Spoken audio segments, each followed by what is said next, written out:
Hello you guys, welcome back to my channel. In today's video, we are going to be doing a December wrap up where I'm going to tell you all the things that I watched, read in December. Oh my gosh, the days are like flying by in December. But first, today's video is sponsored by the people over at HelloFresh. It is a new year and it is time for New Year's resolutions. If you are tired of failing at your New Year's resolutions, go to HelloFresh and let HelloFresh help you choose out meals that will help you in your New Year's resolutions. HelloFresh helps you break out of your recipe rut with all types of choices to choose from. You can choose healthy things. If you just want to be a better cook, try new recipes, you can do that over on HelloFresh. HelloFresh offers its quick and easy meals that can help you get a meal on your table in 20 minutes. It means 20 minutes of cooking. It means easy cleanup. Love that about HelloFresh. It takes no time at all. HelloFresh comes in these cute pre-packaged portions, which means there is less waste, there is less things that you have to throw in the trash, less paper. So HelloFresh allows you to eat sustainably. That's what I love the most about HelloFresh as well. So if you would like to try HelloFresh in this New Year's, I know a lot of you have been waiting, trying to see. This is the perfect time to try HelloFresh. It is a new year. Go to HelloFresh.com and use my code ASTOLDBYKENYA16 to get 16 free meals and 3 free gifts. HelloFresh, thank you so much for sponsoring today's video, and let's get into the wrap up. Hello you guys, are you guys ready for a wrap up? Okay, to begin with, I am going to start with my books that I read this month, then we'll go into TV shows, and then we'll go into movies. So, to begin December, I decided to reread The Hating Game by Sally Thorne. Usually I like to hold up the books, but I no longer own The Hating Game by Sally Thorne. I gave it away in an unhaul.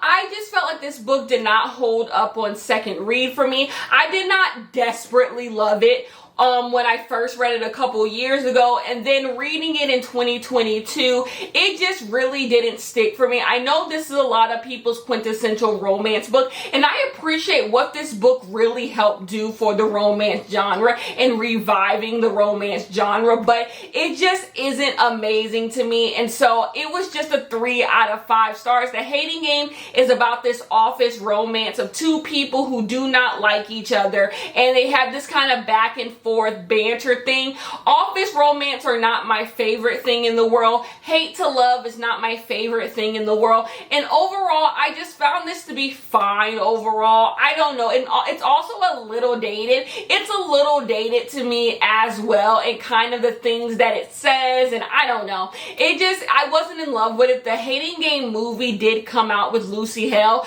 If you want to go watch it, I have no desire to go watch it. I thought it was on Netflix, honestly. Then I realized it wasn't, and they wanted me to pay for it. And I said, you have lost your mind. You have lost your mind. So maybe when it's free somewhere, I will take a look at it. But it didn't hit for me the second time. And so I gave it a 3 out of 5 stars. And that's pretty much that on that.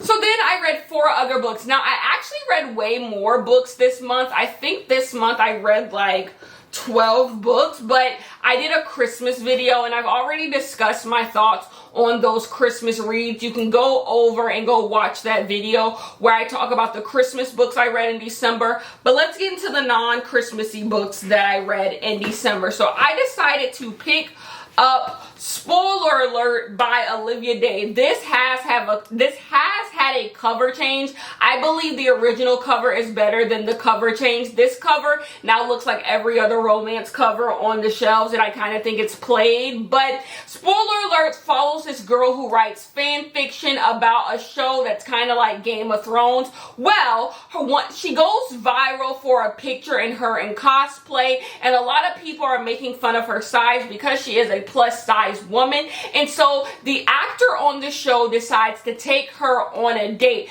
but she doesn't realize that the actor of the show who is taking her on a date is actually actually her friend on the fan fiction website that she posts, and he also writes fan fiction. So they are going on a date under false pretenses. She believes she is going on a date with the guy from the show, and the guy from the show doesn't know that this is the girl that he talks to on the fan. He does know. Maybe he does. Anyway, she don't know that he knows who she is, basically.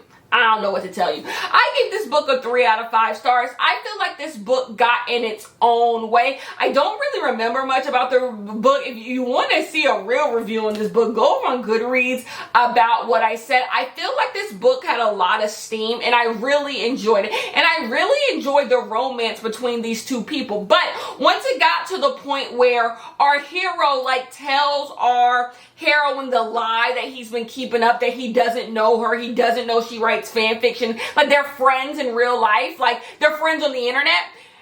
I feel like it wasn't done well, and I actually feel like she shouldn't have took him back. He was lying for a long ass time, and then I didn't like the way the reveal was. There was so much suspense, where it's is she gonna find out this man is lying to her? Is she gonna find out this is the guy she talks to on the internet? And so when it did happen, it was just blah.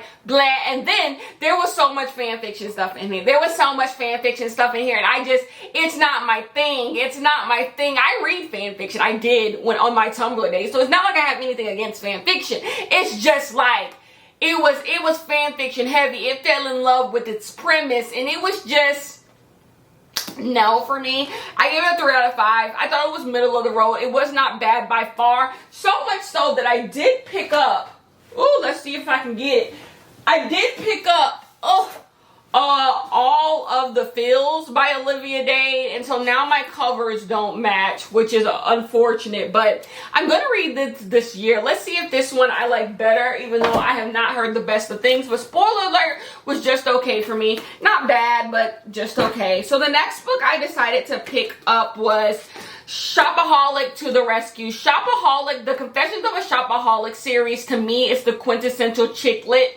When you think of chick lit, when you that is just Confessions of a Shopaholic. What Sophie Kinsella really did with that, it's to be marveled at. So many people have tried to steal her swag and can't find a pocket that she did. I love the Shopaholic series. As long as they are going to keep making Shopaholic books, I am going to read them. This book is about our main character, Rebecca. She is looking for her father and her best friend's husband, who have run off, and they find out the father has secrets from the past, and they're trying to find them, and that leads them to Las Vegas.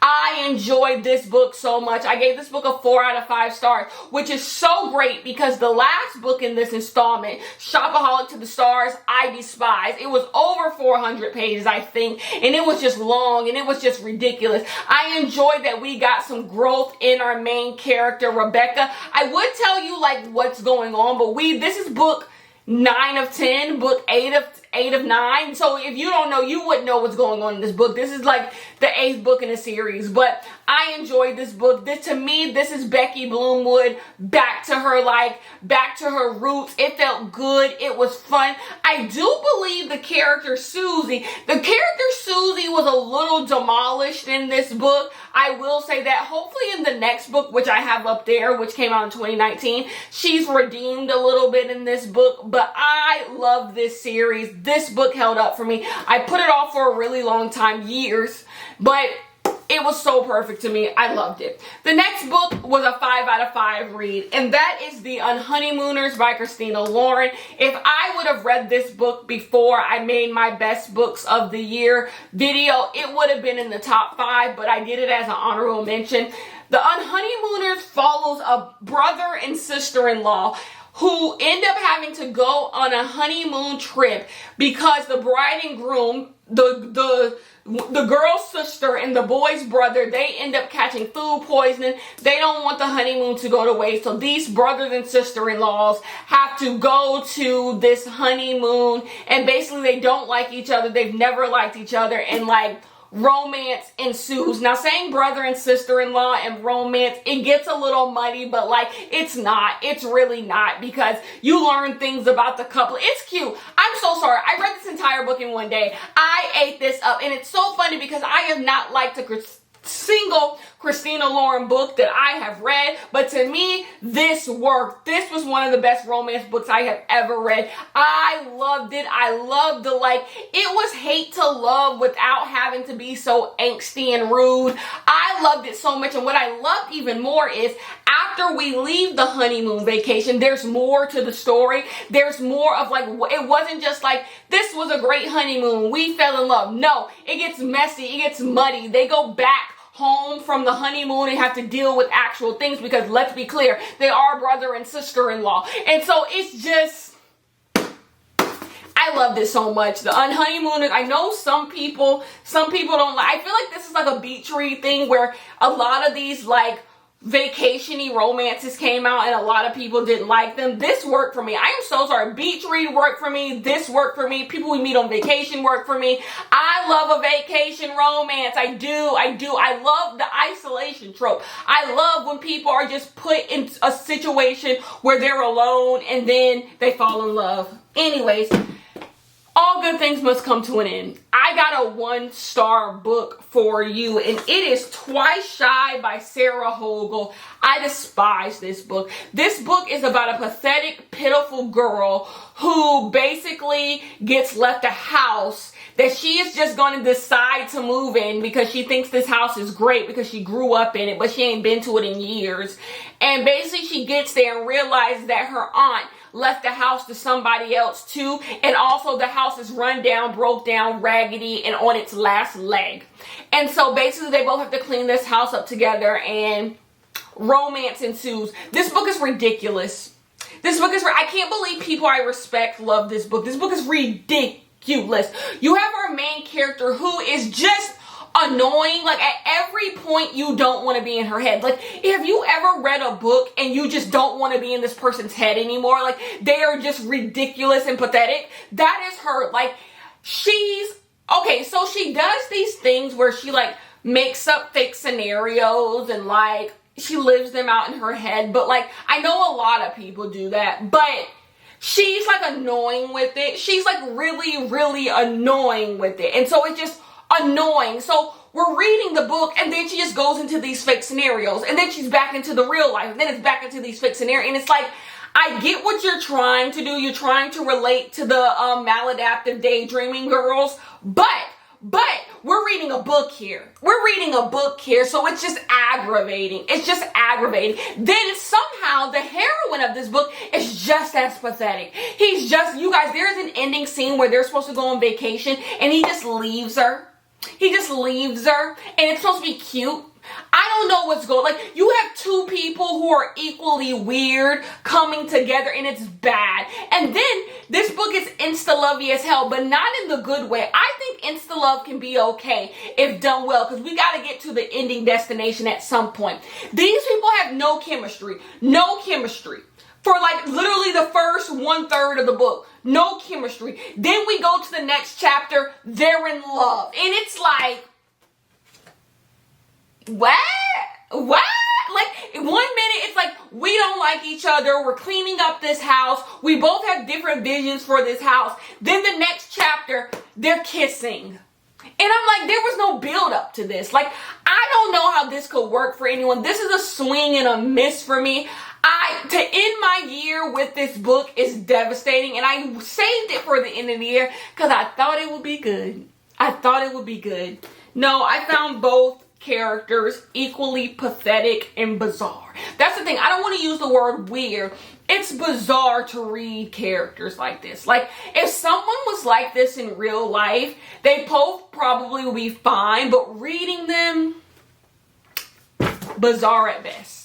So those are the books that I read. Y'all see that in haul sometime. So then the first show that I watched in December of 2021 was Harlem. Harlem is an Amazon Prime show starring Megan Good about these 4 girls who are living in Harlem, New York City, and things are happening. I would give this show a 6 out of 10, but that's not bad. I'm going to watch season 2 of Harlem. I thought it got progressively better. I want these 4 girls in this show to just get a better script. The plots are bad. They're just bad. The script is bad. The plots are bad. But if the people in this show just got better scripts, this show could be really good. This show could be like maybe Diet Insecure. I don't know. Like, this show could be really good if it just had a better script, better plot. Like, it's clunky. The beginning is horrible. After the first episode, I was like, I don't know if they gonna keep me here, but I kept watching, and it got to about episode 5, episode 6. I was like, okay, I'm having fun here. Not fun, but like, I can keep watching this, you know? And then once it got to the end, I was like, that was cute. It was cute. I'm looking forward to Harlem season 2. I will be there. I think we gotta get better writing, better scripts, but Harlem was not as bad as I expected it to be. So I'll give it that. Then you have Insecure, which was a swing and a miss for me. The entire final season of Insecure, I did not like. It was in my worst shows of the year last year. Just did not like it. Just didn't like what happened to Nathan's character. I like Nathan, but there's nothing to like. Nathan needs to get a real job. I never liked Lawrence. And then Molly. We all hated Molly at the end of last season. Then at the end of this season, you love Molly. And it's like, was it earned? Was the Molly? Yes, it was. I don't know. I just feel like storylines were rushed to get to a destination because everyone on Insecure is like booked and busy, has better things to do. And we could have took our time. Anyways, Succession. I finished Succession in December. Excellent. Succession is the best show on TV. Succession is, if you're not watching Succession, I don't know what to tell you. If you don't like Succession, I don't know what to tell you. Succession is smart. Succession is quick. You want to know what I don't like about new Succession stance? A lot of people want Succession to be a show that Succession is never going to be. They want these huge plot moments, these huge switch in narrative. Like, and it's never going to happen. Succession has never been that. So you are working towards a slow burn. Like, it just is what it is. And that's what I love about the show. The show demands your attention, and I loved it. The last thing that I watched was BMF on Starz. If you watched my video last month, you know this is one of my favorite shows of the year. Loved it down. Thought it was absolutely excellent. This show follows Big Meech and his brother Terry basically becoming the Black Mafia family, becoming like a drug dealing empire, and it's so good. It's so good. It was so great. I loved the characters. I loved the casting. I just loved it. I love BMF a lot. So then I watched 3 movies in December. I watched Spider-Man No Way Home. It was good. I had fun. I don't know what to tell you. Like, I agree with everyone who says it don't make much of sense. It don't make sense. If you think about it too long, none of it. As someone who has seen all of the Spider-Man, who saw the Andrew Garfield Spider-Mans in theaters, because I was an Andrew Garfield and Emma Stone stan. Actually, I said to you guys, I've told you guys several times I'm an Emma Stone stan. And Andrew Garfield and Emma Stone were like my OTP. We remember OTP? They were my OTP. And so I went and saw both movies, and it was a lot. It was a time in my life, okay? And so I know some of this stuff just don't make sense. It just don't. With what we already know, I don't know. But I thought it was fun. And you know what? I don't knock fun. I have fun. I do have my critiques of the Tom Holland Spider-Man. It has nothing to do with Tom Holland himself, just of like what they do with his character. But there won't be a video for that. Like, I don't care. I really don't care. I watched Pixel Perfect. Do y'all remember a movie that came out, I think 2004 on the Disney Channel called Pixel Perfect with the guy from Phil of the Future? I watched that because I have always told people that's one of my favorite Disney Channel movies. And you want to know what? One thing that did hold up in that movie is the songs. The songs are still good in that.